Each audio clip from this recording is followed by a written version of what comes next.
So in Unit 2, we're going to start looking at ways to visualize data. We're going to learn 5 or 6 different kinds of graphs, but like some really important, some moderately important, okay? So the first thing I want you guys to do is, here's my list of numbers. So this is my raw data. I would like you to memorize it, please. What's on top of your page?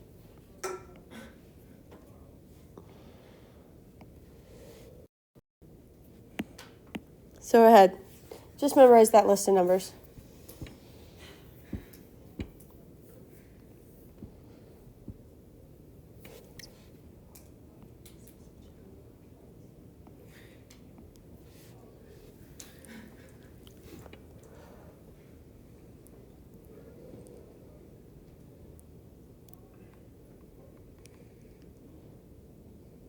Okay, so I'm sure you guys have them memorized by now.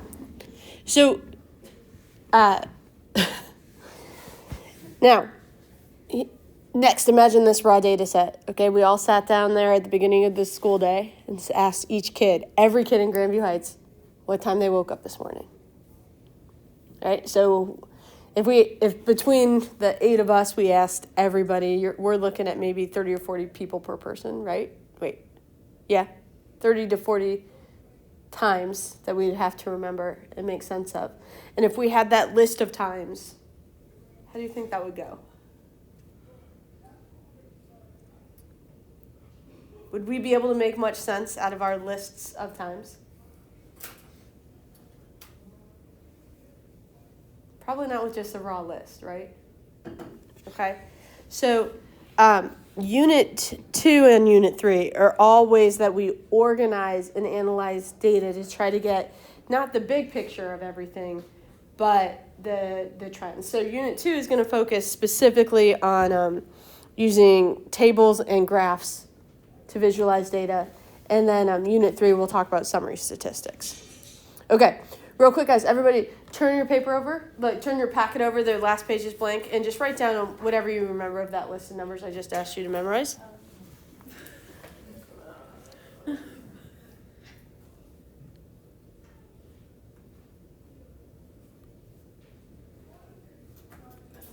That's it? So is the point proven of just like having a random list of numbers or a list of raw data is not useful, yes? Are we comfortable with this idea?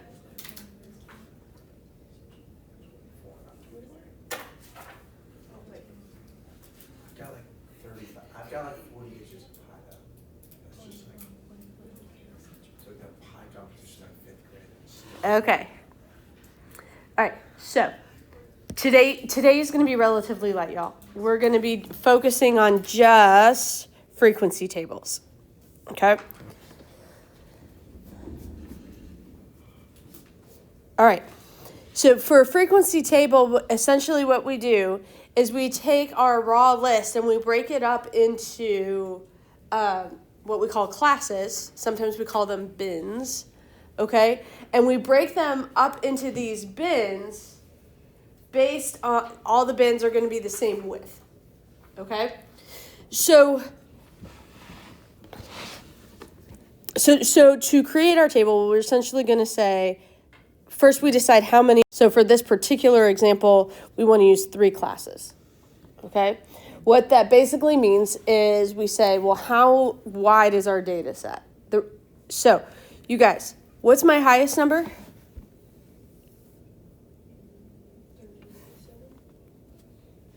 37, great. What's my lowest number?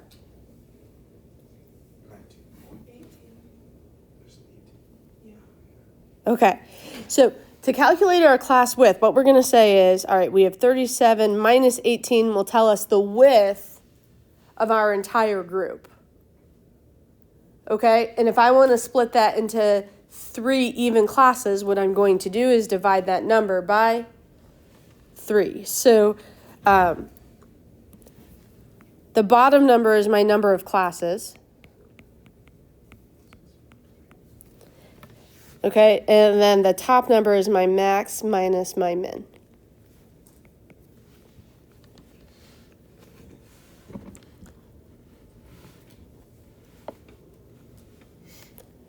Okay, and I don't know what that is. 6.33, great. Okay, no matter what this number is, even if it's a whole number, what you're going to do is take it to the next highest whole number. So my class width is going to be 7. Wait, if it's 7, then you take it to 8. Mm-hmm. So if it worked out to be exactly 7, you would take it to 8.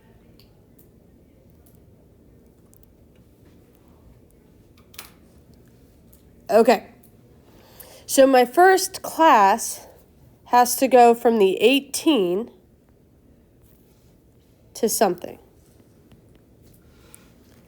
And since my units are 7 units wide, my next class is going to go from 25 to something.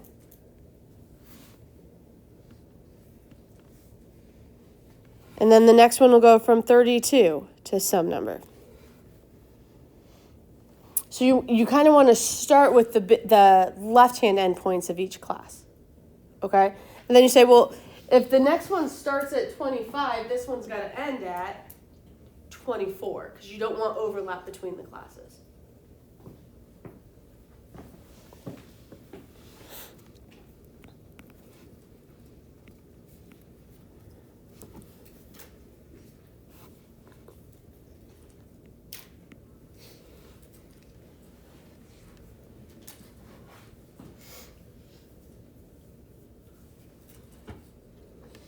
Noticing, guys, that it's worth noting that for both sets, you're essentially adding 7 in between the terms.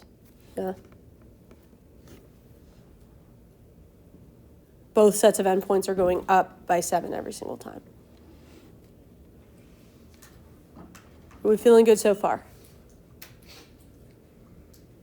All right. Now, let's talk about the frequency. What that means is how many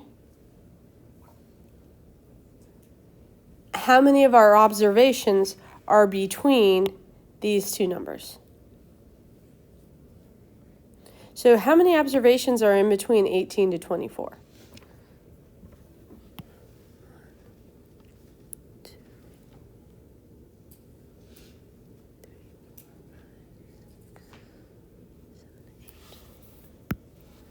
I'm counting 8. Is everybody else counting 8?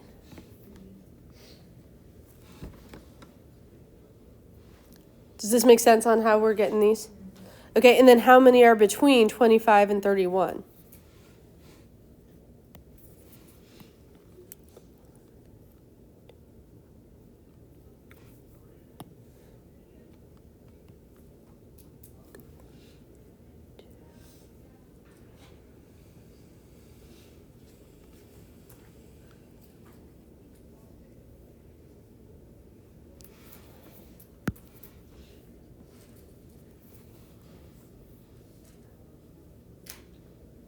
And then how many are between 32 and 38?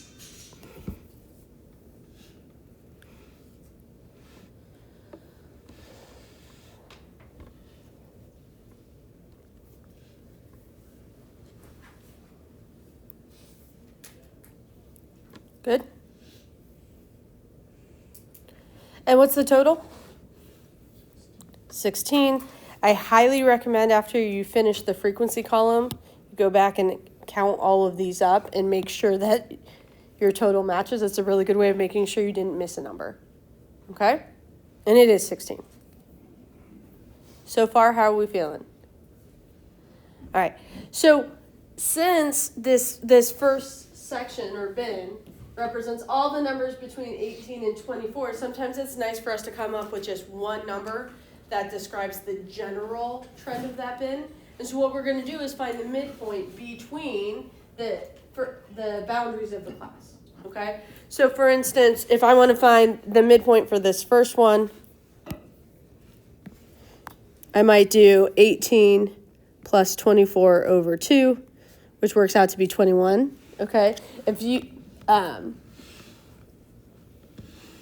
just know that midpoint is 21, like you can recognize it, that's fine. And then, so what would the next one be? between 25 and 31.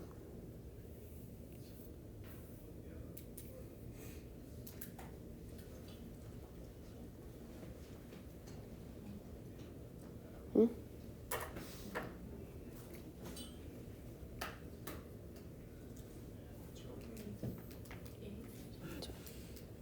Don't trust my answer. You guys, does it make sense that this would also be going up by 7? Since all of these are going up by 7 and all of these are going up by 7. Okay, so are you guys with me? So these are just like tricks to help us. And there is no total for the midpoint, okay?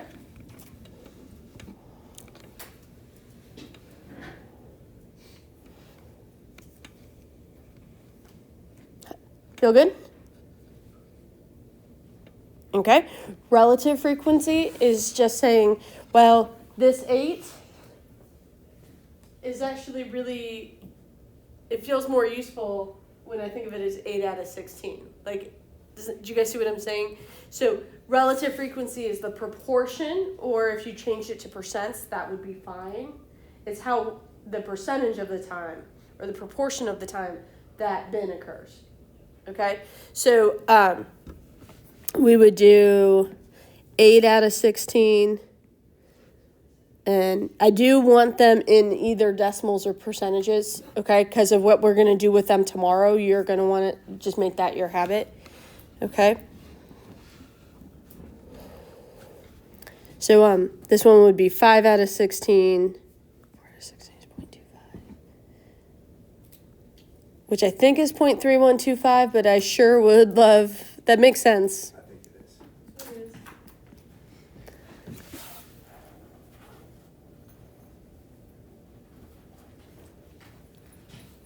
And then lastly, 3 out of 16 would be 0.1875.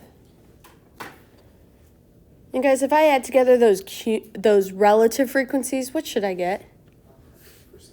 1 or 100%, same thing. Depends on if you wrote those as percentages or not.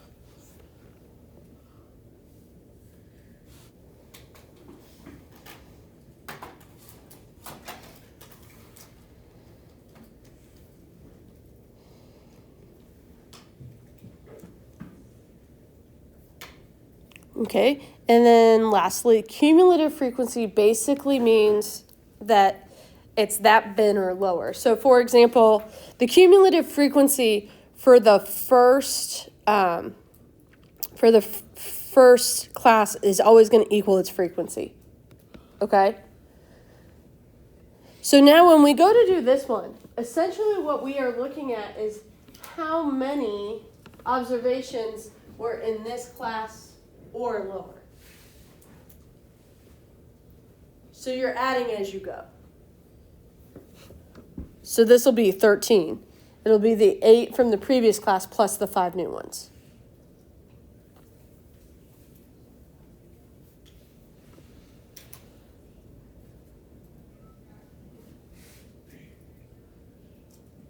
And what do you guys think the next one should be? 16. And so that final one will always equal your total amount.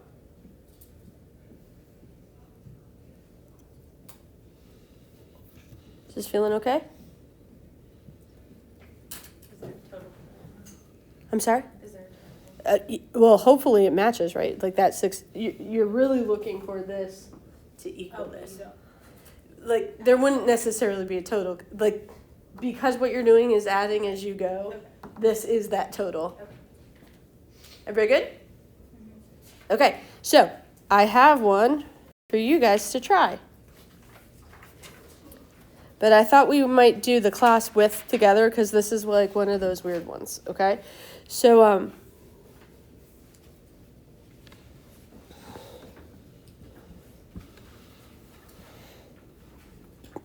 what's my max?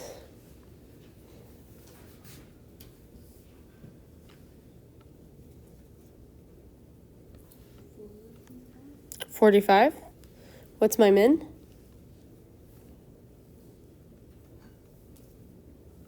$5. So I'm going to do 45 minus 5. divided by 4, because I want to do 4 classes, okay? And I get exactly 10. That means our width is going to equal 11. You take it up by 1.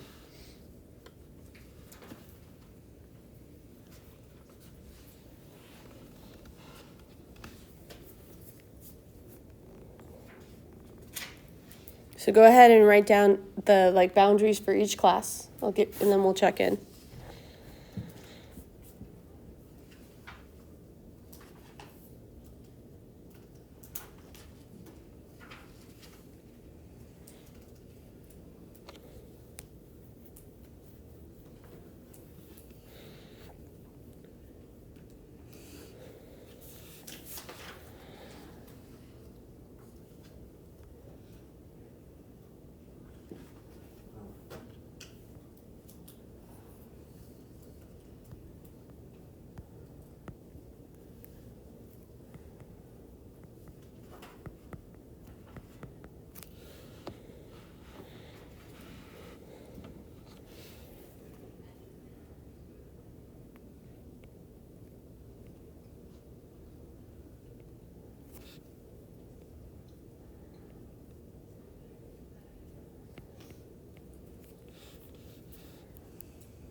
How are we feeling on the boundary component? Okay, let's do the frequencies next.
Go ahead and move on to the midpoints when you're ready.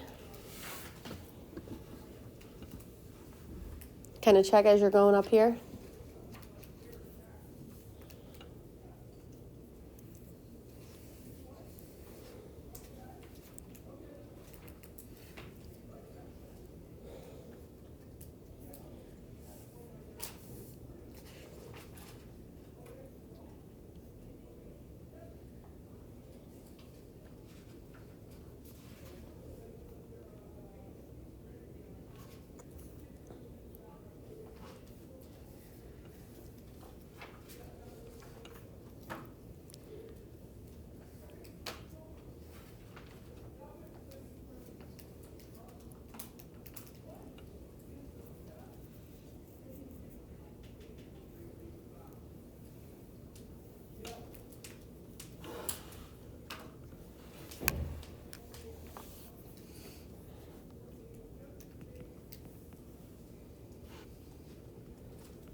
Do your percentages match my decimals? Yes. Okay, I think they should add up to more than 100%, not less.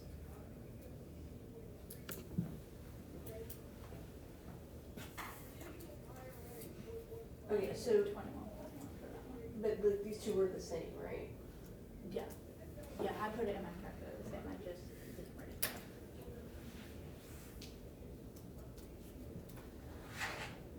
This was 10.5%. Oh, okay. So then that should make it. So here's the deal. Because of rounding, like for instance, this number, and this number were all rounded up. So this technically is adding to a little bit higher than 100%. And if you had multiples that rounded down, that would be the same problem. Okay. Okay. So these, as long as it's pretty darn, like, are you guys comfortable calling this one pretty darn close to 1 or pretty darn close to 100%? That's fine. If it's off by like 2 or 3%, you have a problem. If it's off by fractions of a percent, I'm not that worried about it. Okay? Everybody good? All right. Then we do our cumulative frequency. We would have 4. And then 13. And then 17. And then 19. Everything's working out the way we want, I hope. Are we feeling good so far?